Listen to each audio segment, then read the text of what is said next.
I'm facing the god of boxing at the moment. This is supposedly the god of boxing, and he could have stayed the god. He could have rode off 49-0. Instead, now I am here, and now I am the god of boxing. What's the process been like in terms of becoming a boxer? Because some people are saying, it might be better for you to not try to actually become a boxer in this short of time, but do what you normally do and just adapt a little bit. Yeah, I've been lacing up the gloves my whole life. People think I'm a day one novice or something. I'm a multiple weight world champion. Multiple weight world champion in multiple organizations. Kicks are such a big part in MMA of setting things up. So when you take that away, you would think that's one weapon you don't have to set up punches. So how do you overcome such a significant loss? Like I said, I've been boxing a long time. They all try and close the distance. They all try and get a hold of me. They try and always close the gap. And make no mistake, Floyd is going to try and close that gap as well, because that's all he can do. He's going to try and close that gap and pray that I fatigue. Pray that the movement stops and he can get a hold of it. But it's going to be too late by the time he even has a moment to do that. He's going to be already... His brain is already going to be shook. His money is already going to be took. And his name is already going to be in the Undertaker's book. That's a Joe Frazier quote. So... this is what I've been dealing with my whole life. They come, they try and do what they're trying to do, but it's too late by the time they try and do it. I'm going to knock him out bad. I mean, he's too small. I know he's fast, I know he's got good reflexes, I know he's experienced. I don't care. I hit you, you fall, and that's it. He will be unconscious. If we go 8 rounds, or if we go 8 ounces, which we are very close to, I believe, there's commission hearings and all, so I'm very pleased about that. He will be unconscious inside 2 rounds. Really 1 round. Only for the 10-second count. I will give him maybe surviving into the second.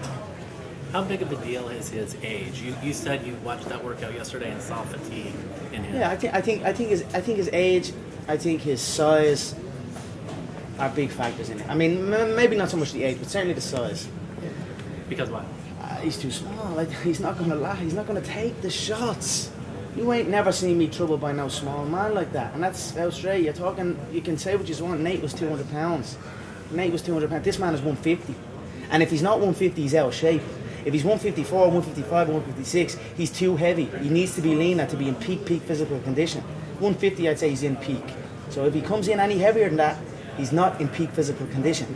If he comes in at 150, he's in peak physical condition, but he's 150 pounds. I'm going to be 170 plus on the night. You had said at one point when you were talking about fighting him that you were concerned about Bayless as a referee. I think it was your team that was concerned about Bayless, correct? Because I mean, not necessarily concerned. There's no concern. It's just simply his views. He went public on what he thought the fight was. He dismissed it, or like multiple people in the boxing industry. So straight away, he can't be involved in the event.